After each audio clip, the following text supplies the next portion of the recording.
What's up everyone, this side Mohan, and today we are going to see how to add Korean input method in your Windows 10 PC. So let's get started. So for adding the language, firstly we'll click on the search icon that you have on your Windows 10.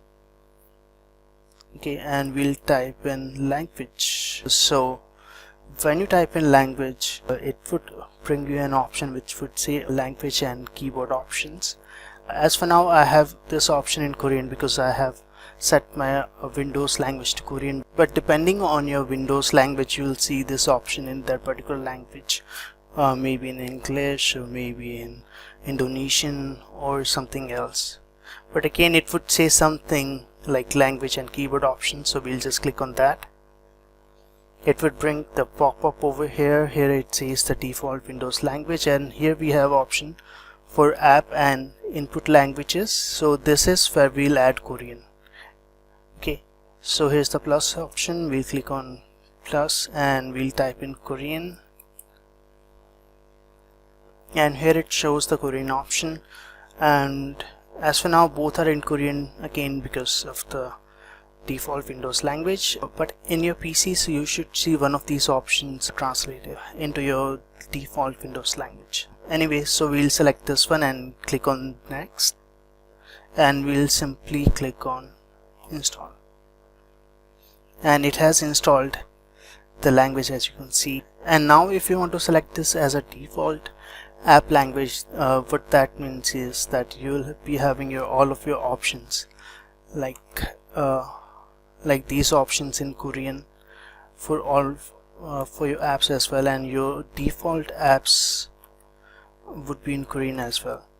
And if you want that, you can simply click on this arrow icon. It would do that for you. Once you have added Korean input, you'll see that you have an additional option over here. So if you want to type in Korean, we'll just click on this one and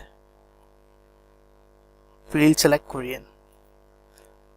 And now we have the default input method as Korean, and we'll try typing in. So for now it is typing in English, but we have our default set to Korean. And as for now, if you click on this A icon, it turns it to Ga, which would mean I can type in Korean, right? So if you want to switch between English and Korean, there's this thing like you can click on this one, A and Ga. That is one of the methods. And the second option would be right alt button on your. So if I want to switch between Korean and English while I have this selected as input method, I can simply press right alt button on my keyboard to do that. Okay, so this would be the basic. And there's one more thing I would like to mention is for writing Hanja on Windows, you can use right control button. So for example, there's this thing, right, Moon, and if you want to write Hanja for that, we'll simply write Moon and we'll press right control, and it should show you all of these options that you have for Hanja. For example, if I want to write it for door, and here's my Hanja for door. So hope this helps, and in case if you face any of the issues, feel free to contact me via comments below or check out our blog mohanthanwani.com/blog, and I'll see you there.